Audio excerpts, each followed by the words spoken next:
भगवते वासुदेवाय नमः। पंचम स्कंद नवम अध्याय। नवम से भरत पुणी जड़ ब्राह्मण रूपे जन्मी भद्रकाली ठारे बौड़ी देवाकु राजा नेले धरी। शिशुकवाच शुण राजन परीक्षित अंत जवंत चरित संध्यादि तप समदम तितिक्षा आदि नियम ज्ञानी मध्य श्रेष्ठ वर द्विज अंगिरस प्रवर एसबु गुणे गुणी से ही पत्नी थिले दुई ज्येष्ठ भार्यार नवसुत पिता तुल्य गुणवंत कनिष्ठा भार्या गर्भजात एक दुहिता एक सुत ए सुत महाभागवत से जे राजर्षि भरत भूपदेह को त्याग करी तदंते विप्र रूप धरी द्विजंक पुत्र भाव वही जन्म लभिले तांको तही से साधु संगरू राजन ताहार हेला शुद्ध ज्ञान जेणु कर्म बंध खंडन श्रीकृष्ण नामर श्रवण ताहा करई अविरते पदारविंद धरी चित्ते प्रभुंक कृपारू राजन पूर्व जन्मर कथा मान स्मरण होइला ताहार साधु संग पूता डर उन्नत जड़ जे बधीर प्राय से ब्राह्मण कुमार अशेष ज्ञान श्रेष्ठ होई कपट लोकरे देखाई केबे हे पुत्र ठारे तार स्नेही हेबारु विप्रवर वेद उचित कर्म जेते दश कर्म रे जथोचिते सुसाधुपण देखी तार संसार कले कुमार शुण परीक्षा नृपवर से जो ब्राह्मण कुमार शौच आचमन विधि ब्राह्मण कर्म जे प्रसिद्धि गुरु उपदेश वचने जानिला जे से जे हनुमान हे पुत्र शुद्ध मन जानी से जे ब्राह्मण शिरोमणि अत्यंत स्नेहवर हुई मनर पिला तार तही ओंकार आदि वेद सार व्याहुति प्रणव अक्षर सावित्री मूल मंत्र सार सकल देले विप्रवर योजन आदि षट कर्म ए जे ब्राह्मण निज धर्म पुरुष जो सुक्त आदि जेते सर्व कहले यथोचिते पुत्र स्नेहरे विप्रवर शिक्षा क्रांति निरंतर एमंते शुण नरनाथ संपूर्ण नु मनरथ आयुष अंते से ब्राह्मण काल हुईला अधीन यवनंतरे धीज सती देखी आत्मज जोड़मती आपणा ज्येष्ठ सपत्नी रे समर्पी देला स्नेह रे आपणे पतिर संगते चढ़िला हरषित चित्ते एमंते पितार अंतरे से जे ब्राह्मणर कुमरे जड़ जे तांको भ्रातर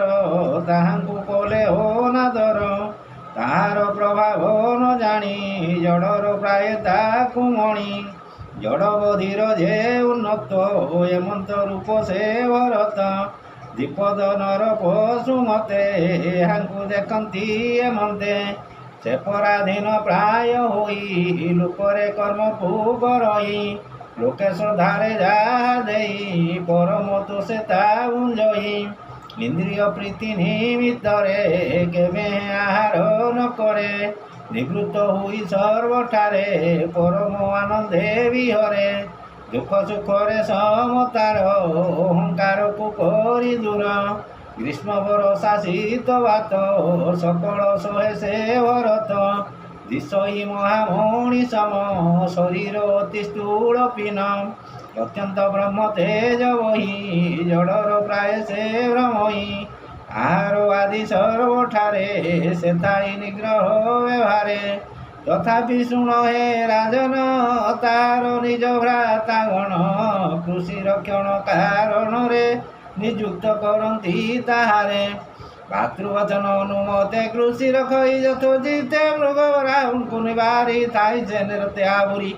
एमंते सावधान शुण वृषलपति जे राजन अत्यंत पुत्र कामी हुई देवी की महापशु सई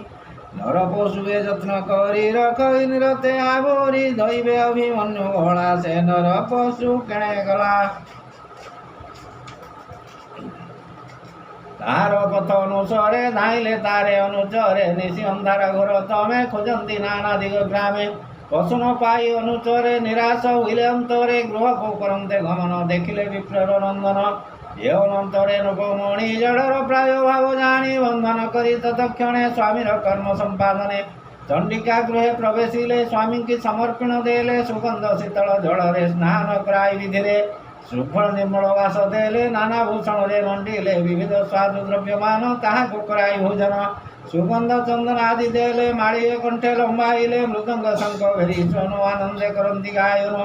ଏମନ୍ତେ ନାନା ବିଧି ମତେ ସ୍ଥାପିଲେ ଦେବୀର ଅଗ୍ରତେ ବୃଷଳପତି ଅନ୍ତରେ ତୀକ୍ଷ୍ଣ ଖଡ଼ଗ ଧରି କରେ ତାହାର ରୁଧିରକୁ ଦେଇ ଦେବୀ ସନ୍ତୋଷ ହେବା ପାଇଁ ଏମନ୍ତେ ଶୁଣ ହେ ରାଜନ ବୃଷଳେ ହୋଇ ମତି ଭ୍ରମ ଧନ ସମ୍ପଦେ ମାନ କରି ତମ ଗୁଣକୁ ଆଶ୍ରା କରି ଈଶ୍ୱର ଅଂଶକୁ ଯେ ଧରେ ହିଂସା କରନ୍ତି ଯେ ତାହାରେ ଦାରୁଣ କର୍ମ ତାହାଙ୍କର ପ୍ରତ୍ୟକ୍ଷ ବ୍ରାହ୍ମଣ କୁମର ବିଷ୍ଣୁର କଳାବନ୍ତ ଯାଇ ତାହାଙ୍କୁ କଦନ୍ତନ୍ତି ନେଇ ଯେ ସର୍ବଭୂତେ ସମଚିତ୍ତ ବିଷ୍ଣୁ ଜପଇ ଅବିରତ ତାହାଙ୍କୁ ପଶୁରେ ବିଚାରି ନିକଟେ ହେଲା ଖଡ଼ଗ ଧରି ଯେ ଅନନ୍ତରେ ପରୀକ୍ଷିତ ବ୍ରାହ୍ମଣ ତେଜ ପ୍ରମିତ ଜ୍ୱାଳା କରାଳ ଦୁର୍ବିସହ ତେଣୁ ସେ ଦଗ୍ଧ ଦେବୀ ଦେହ ଭକ୍ତଙ୍କ ପ୍ରତି ହିଂସା ଦେଖି ଦେବୀ ମନରେ କୂପ ରଖି ପ୍ରତିମା ପରିତ୍ୟାଗ କଲେ ଭକ୍ତକୁ କୂଳରେ ଘେନିଲେ ତକ୍ଷଣେ ଉଗ୍ର ମୂର୍ତ୍ତି ହୋଇ ଉଠିଲେ ଅତି ରୁଷ ବହି ହେ ଦେବୀ ଚଣ୍ଡୀ ଭଦ୍ରକାଳୀ ଅତ୍ୟନ୍ତ କୂପେ ଭୋର ଯୋଳି ଭ୍ରୁକୁଟି ଚକ୍ଷୁ ଅକ୍ରତାର ବଦନ ଦିଶେ ଭୟଙ୍କର ଦନ୍ତ ଦିଶୋଇତା କରାଳ ଅରୁଣ ନୟନ ଯୁଗଳ ଚଣ୍ଡୀ ଚଣ୍ଡାଟହାସ ଘୋର ସନ ପୂର୍ଣ୍ଣ ନୁହିଛି ଦେବୀ ମନ ଚାହିଁଲେ ଅତି ଶୀଘ୍ରତରେ ପାପିଷ୍ଟମାନଙ୍କ ଉପରେ ତାହାର ହସ୍ତୁ ଖଡ଼ଗ ଘେନି ଶୁଣ ହେ ନୃପ ଶିରୋମଣି ଶାଣିତ ଅସି ତୀକ୍ଷ୍ଣ ଧାର ଛେଦିଲେ ତାହାଙ୍କର ଶିର ପରମ ସନ୍ତୋଷକୁ ପାଇ ଆପଣା ଗଣ ସଙ୍ଗେ ରହି ବୁଦ୍ଧିର ସୁରା କରି ପାନ ବୋଳେ ହୋଇଲେ ମନେ ଛନ୍ନ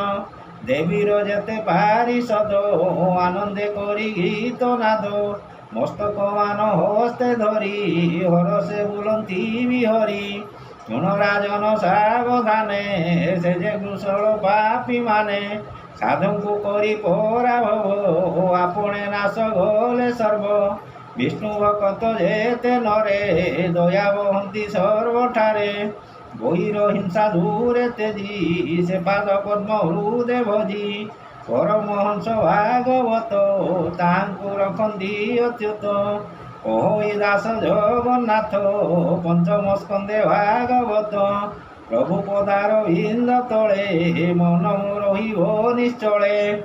ଇତି ଶ୍ରୀମଦ୍ ଭାଗବତେ ମହାପୁରାଣେ ପାରମହଂସ୍ୟା ସଂହିତାୟାଂ ପଞ୍ଚମ ସ୍କନ୍ଧେ ଜଡ଼ ଭରତ ଚରିତ ନାମ ନବମ ଅଧ୍ୟାୟ।